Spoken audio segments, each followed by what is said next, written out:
तेजस्वी जी बैठे हुए बगल में, मैं भूल गया लालू जी को देखने में इतना खो गया मैं। अच्छा। आप नीतीश कुमार जी का एक स्टेटमेंट सुनिए। वो कहते थे जिस दिन मुझे लगेगा कि मैं अब काम करने के लायक नहीं रहा तो मैं अपना रास्ता चुन लूंगा। तो वो अन्य पार्टियों से बात कर रहे थे, उसमें एक मैं भी था। मैं अगर रहता निशांत के जगह पे तो मैं विद्रोह कर देता उसी दिन। जब वो नंबर 2 की पार्टी बने उसी दिन उनको पता था कि वो कमजोर हो गए। पिता पुत्र की बात करें तो निशांत जी एक बेहतरीन बेटा है, मतलब आदर्श बेटा जिसको कह सकते हैं, और वहीं एक अच्छे पिता नहीं। ये बात मुझे कहने में थोड़ा भी झिझक नहीं। नमस्कार, आप लाइव सिटीज देख रहे हैं। आपके साथ मैं हूं वसीम खान। नीतीश कुमार दिल्ली जा रहे हैं, सियासत गर्म है। पुत्र निशांत की जेडीयू में ग्रैंड एंट्री हो रही है, लगभग हो ही चुकी है। अब देखिए, जेडीयू के जो नेता विधायक नाराज थे, नाखुश थे, फूट फूट कर रो रहे थे, उनकी एक डिमांड तो पूरी हो गई। मगर देखिए, इस वक्त फ्रेम में आपको आईपी गुप्ता जी देख रहे होंगे। सदन में तो आपने इन्हें गरजते देखा, सदन के बाहर भी बेबाक अंदाज में देखिए ताती ततवा पान समाज के आरक्षण को लेकर लगातार घूम रहे थे। बड़े बड़े नेताओं से बात हो रही थी, फेसबुक के माध्यम से तमाम जानकारी भी साझा कर रहे थे। आईपी गुप्ता जी, सबसे पहले तो जानना चाहेंगे, नीतीश कुमार दिल्ली जा रहे हैं, आपने यह जब खबर सुनी, दुख हुआ, ना खुशी हुई, या खुशी हुआ कि चलिए अब नीतीश जी राज्यसभा जा रहे हैं, इसे कैसे देख रहे हैं? ये एक्चुअली मेरा गला रूंध सा गया था। अच्छा। मैं सच बताऊं तो मैं बहुत मिस करूंगा कि सामने मुख्यमंत्री जी जब बैठते थे ऐसा लगता था कि एक एनर्जी फ्लो कर रहा है हम में।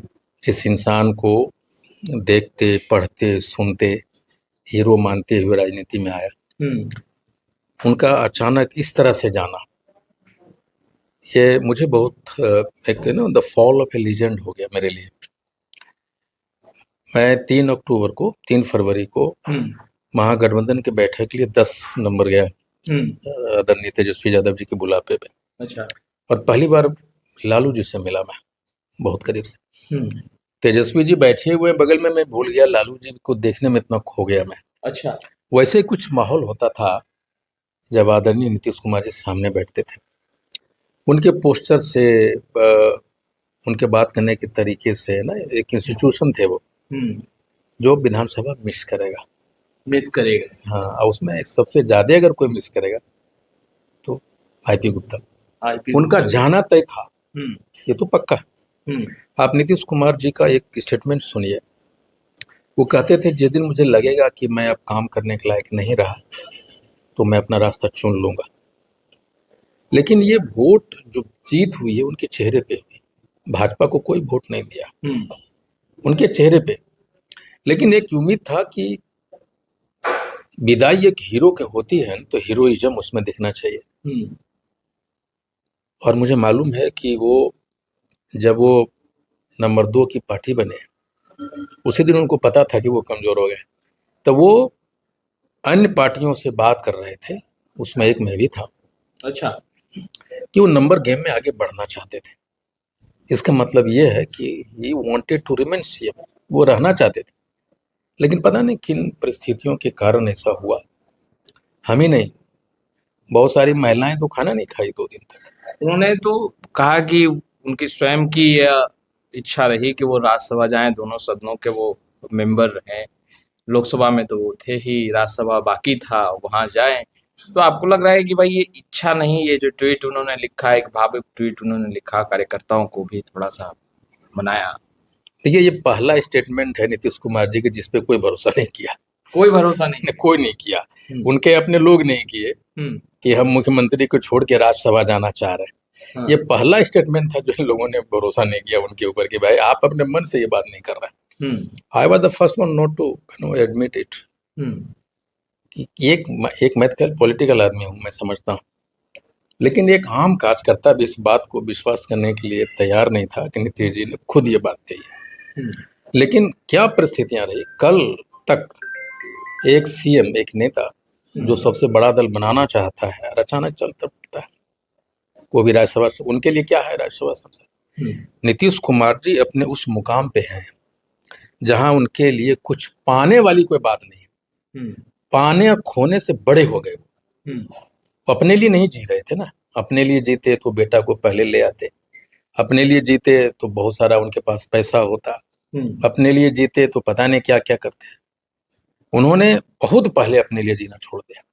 निशांत की ग्रैंड एंट्री आप कैसे देखते हैं? क्या पिता के विरासत को निशांत संभाल पाएंगे? देखिए, इस क्वेश्चन को आंसर देना थोड़ा सा जल्दबाजी हो जाएगा। निशांत को खुद से खुद को साबित करना है, जब तक हम उनको देख न लें। यही मैं चाहता था कि देखिए, निशांत एक बहुत बढ़िया बेटा है, इसमें कोई दो राय नहीं। मैं अगर रहता निशांत के जगह पे तो मैं विद्रोह कर देता उसी दिन। विद्रोह कर देते? 5 तारीख को मैं विद्रोह कर देता। एक बेटा है वो, आज तक उन्होंने अपने बाप के लिए पॉलिटिकल ट्वीट तक नहीं किया, पॉलिटिकल स्टेटमेंट दिया।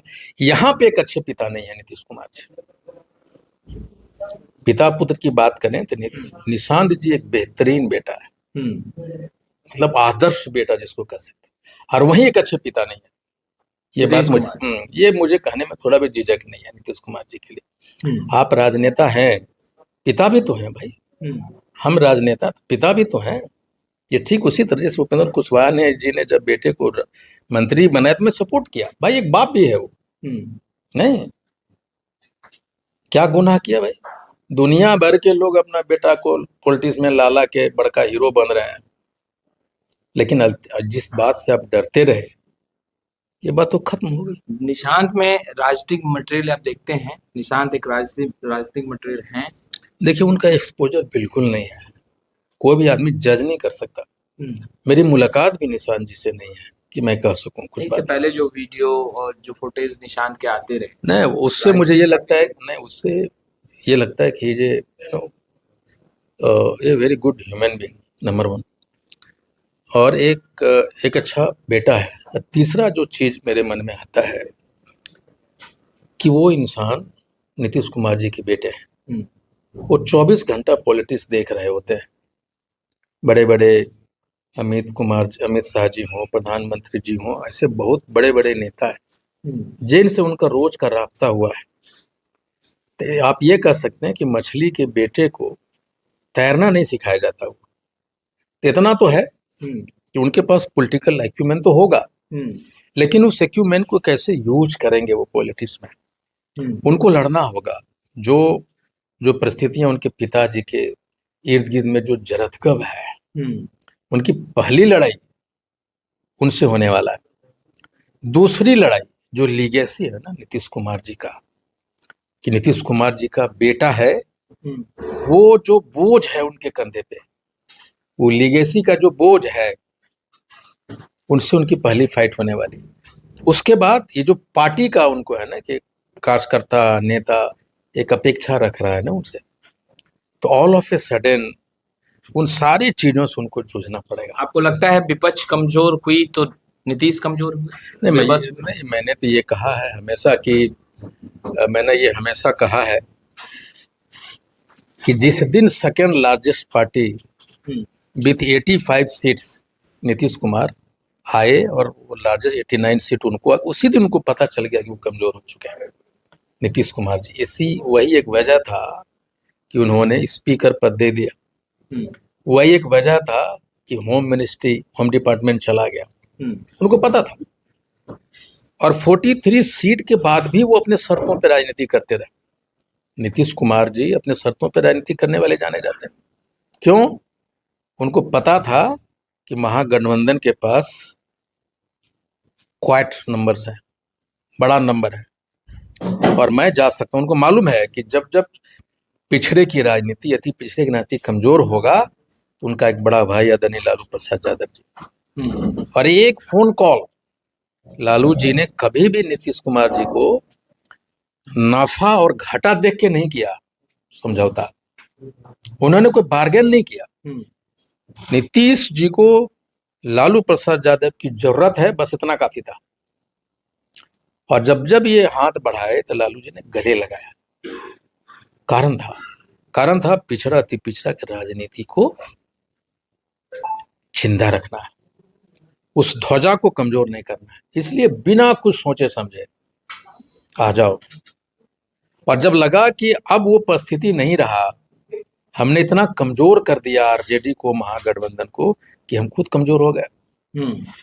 अब जदयू वाले को लग रहा है, मतलब कॉलर उछालता था आरजेडी वाला को 25 नंबर पे ला दिए। अब उनको पता चला है लालू यादव और तेजस्वी यादव इसलिए कमजोर नहीं हो, चाहे 0 पर भी आउट क्यों ना हो जाए, वो दोनों इसलिए कमजोर नहीं होता, उसका कारण है कि सिद्धांत की राजनीति करते, समझौता नहीं करते। वो बीजेपी का सीएम होगा बिहार में। हाँ, यही तो बात है ना। हम तो चाहेंगे कि पिछड़ा थी पिछड़ा से सीएम बने, और बनाना पड़ेगा मोदी जी को, और उनको बनाना पड़ेगा पिछड़ा थी पिछड़ा को, किसी एक को। कोई चारा नहीं है मोदी जी। लेकिन हमारा डर है कि भाजपा वाला को है ना, फायर ब्रांड नेता पसंद नहीं आता है ना, वो एकदम पपेट को बनाएगा। अच्छा।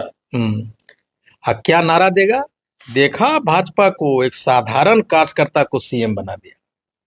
इस नारा देके वो एक ऐसे मुख्यमंत्री बनाता है जैसे मोहन यादव, सीएम जैसा लगता है। सीएम जैसा लगता है कौन? योगी जी। तो योगी जी के पीछे पड़ा है कि इसको कैसे हटा दो। जहां जहां सीएम बनाया है तो उसको पता ही नहीं सीएम का मतलब क्या होता है। अच्छा। वैसे वैसे लोगों को बनाता है। अब ये ऐसे बोलना नहीं चाहिए, बड़े बड़े पदों पे वैसे लोगों के ले जाते हैं ना कि ये है बड़ा पद वाला, लेकिन ऐसे करके खड़ा रहो भैया, हाथ जोड़कर। फ्रेम के सामने नहीं आ सकते तुम, राष्ट्रीय अध्यक्ष क्यों ना हो। अच्छा। जिसको बिहार में या भारत में कोई नहीं जानता, किसी उसको बना दे रहे हो। काहे कि वो हाथ जोड़वा आदमी है भाई, हाथ जोड़वा नेता है। तो ये है। तो उसी तरह मुझे डर है कि हम तो चाहेंगे कि अति पिछड़ा में जो लोग रेस में हैं, आदरणीय सम्राट जी हो, आदरणीय नित्यानंद राय जी हो, दिलीप जायसवाल जी चाहते हैं कि सम्राट चौधरी को मुख्यमंत्री? मैं चाहता हूं कि अति पिछड़ा बने, पिछड़ाते पिछड़ा बने। 3 नाम रेस में है ना, आप बनाइए। आईपी गुप्ता कोई एक नाम अगर चुनना हो? नहीं, देखिए मैं इसलिए मैं नहीं चुन सकता एक नाम, मेरे मन में है कि कौन बनना चाहिए। अच्छा। लेकिन बाकी मैं इसलिए नहीं देना चाहता कि मेरे, अगर आप पूछेंगे पॉपुलर चीजें तो लोग बता देगा, लेकिन मैं नहीं बोल सकता। लेकिन ये मैं चाहता हूं कि पिछड़ा अति पिछड़ा का मुख्यमंत्री बने। अति पिछड़ा नंबर 1 पे हो, फिर पिछड़ा आवे। तो आपने सुना आईपी गुप्ता को सिद्धांत की राजनीति करता हूं, बोरा और पेटी की नहीं, लक्ष्य के तहत।